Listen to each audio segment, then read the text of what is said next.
Rebel. Yes, sir. When you do the rebel work, you do the lost work, but we must point out your mistakes and your errors. Oh, absolutely, which is what I'm hoping to do. So let me explain where I'm coming from. I'm interested in the history. It's a tragedy that we are not teaching history. Don't canonize a rebel. That's all they are saying. No. That's why I'm saying I'm interested in the history. And I pay my dues when it comes to the historiography. Okay? If I'm wrong, let me know. But the truth is what I hope I'm going to tell based on what I have studied. Now, let's get this right. One, all great people have great flaws. Winston Churchill, one man, stood up against Germany, rallied the whole country, rallied the rest of the world, got America into the war and defeated Hitler. Winston Churchill was an imperialist and a racist. Terrible one. Great men have great flaws. Mahatma Gandhi, who we all know, okay, great man like that. He was a bigot. All right, we lawyers, we know about Lord Denning. Denning was a terrible racist. I still have his picture in my office. So Kwame Nkrumah was the greatest African of the last millennium, bar none. Nelson Mandela was voted second. Kwame Nkrumah from Nkrumah, not many people understand how he even got up from that place to become what he became. Was the greatest president we've ever found. But me, Kofi Bentil, I can give you a full lecture on all the things that were wrong with Kwame Nkrumah. You saw a bit of it from Frank. Okay, but I'll always say he was the greatest African of the last millennium. When you were doing your Aspen Alewa Fellowship, did you read about Nkrumah from, this man, this famous Kenyan I remember something like that. Oh, this guy.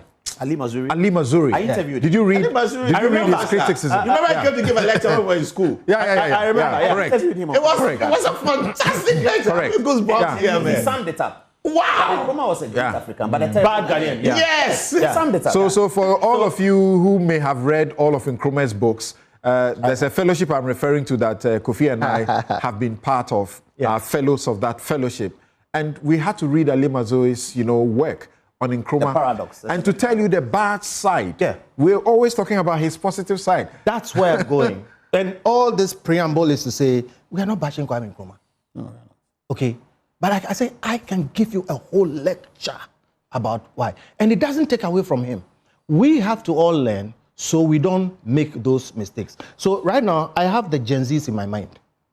And I'm going to try and speak to them. And I've started the way I've started. The next thing I want to tell them is this. Time resolves many controversies. Time. When you are in the middle of something, you can't really appreciate it. But over time, many controversies are resolved. Now, when that is said, what you need to understand is this. Kwame Nkrumah, the greatest president we ever had, got to a point where his mind messed up. Many people, after they survive an assassination attempt, change. Donald Trump. Many people, I don't have time to go through the history, but Kwame Nkrumah went through a phase and he changed.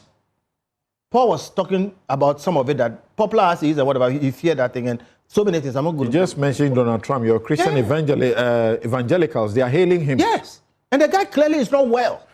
He's putting up pictures of presidents as apes, So the next thing I want them to understand is that after time resolving it, people also change, especially when they suffer some traumatic events or whatever it is. Now, all that said, note this is a fact of our history. A time came when Kwame Nkrumah became an insufferable despot. What I mean is, he will not let anybody breathe in this country. Ask your grandfather, they will tell you. If I lived at the time when Kwame Nkrumah wrote that constitution, he would shoot me because I will be on the street with you, my brother. Face. I said, even the president. All of us will be suicide bombers. Yes. I'm telling you. So listen, I'm talking to the young people here. The veranda boys. Listen, he was great, but he wasn't perfect. And to that extent, people like even J.B. Dankwa, he locked them up and they died in jail. So at that time, you had a situation.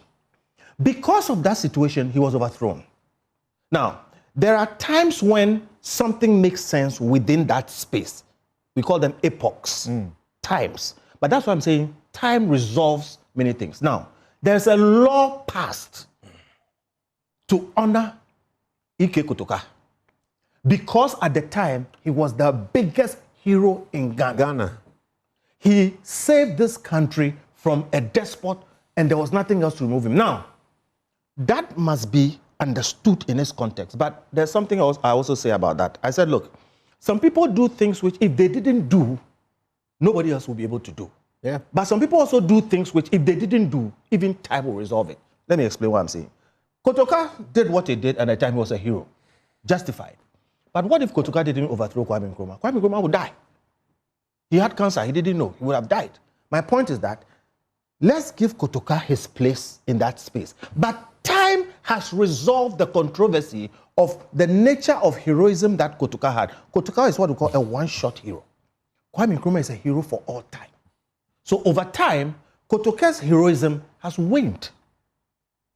Over time, Kwame Nkrumah's heroics have ascended. The cream has come to the top. We all have come to accept that. Like Gandhi, like Churchill, like all those people, great men have great flaws. After he's suffering all the things that he suffered, Kwame Nkrumah, with all his negatives, got to a point where he was insufferable. Somebody knocked him off. At the time, that person was a hero. Now, do we want to celebrate those heroes? Let me explain why that's important, because we are saying all kinds of things about it. In this country, we have had many coups. And this country has decided across aisles, political aisles, that we don't want coups. One. Two, that we will not celebrate coups. 31st December, it was ruled in court that we will not celebrate coups. When we were writing the 1992 Constitution, we put there what we call the perpetual clause.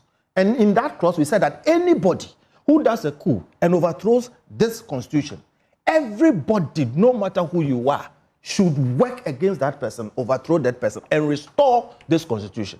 That's what we call the perpetual clause. What it means is, in our Constitution, in our judge-made law, and in all our discussions, we have agreed as a country that, one, we will not celebrate coups, we will not tolerate coups anymore. And therefore, it stands to reason if today we say the heroic deed that Kotoka did, we have come full circle. Time has resolved that issue. And the resolution of the issue is to the effect that we will not celebrate it. Now, question is, when you weigh it all, is Kotoka a hero? He was a hero. Based on everything I've said today, I don't think we can post him as a hero per se to our children. We explain why he was a hero in a certain time. Is Kwame Nkrumah a hero? Yes, he was a hero. He's still a hero.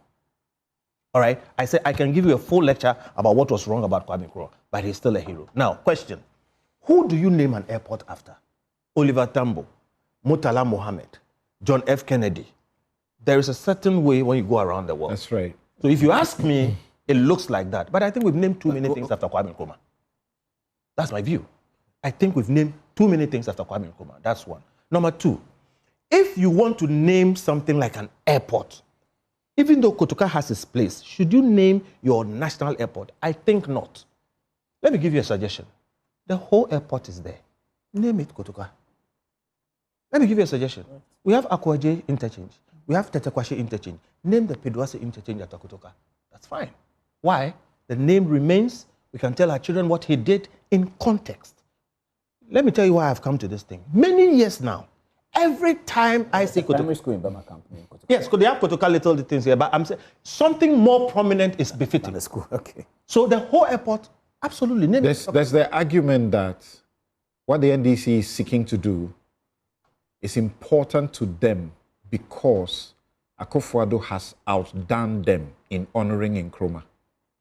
You see, that argument leads to unnecessary strife, which is why I agree with Arthur Kennedy. In fact, we said what Arthur Kennedy said during the Jubilee Flagstaff House thing. I remember I said that, look, there is, you see, Senor was saying we should be better. We should be able to do these things. We have come to the point where we know we can't do these things.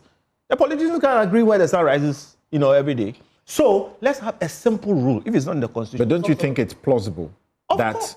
they want to do something for Nkrumah that no other has done? At least to make sure that Akufo-Addo does not get the better mention. So that's for the man who has honored Nkrumah. I agree with you.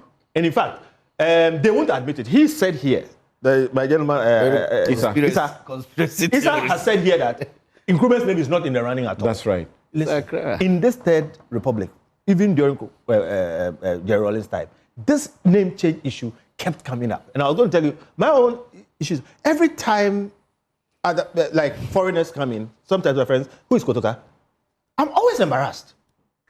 I'm always embarrassed. And I've always felt that it is too big a thing to name after Kotoka because, frankly, like I said, we have not realized it. But in the course of this Fourth Republic, we have put in our constitution that we don't want coups. We have put in laws that we won't celebrate coups. We have said in different places that no more. No.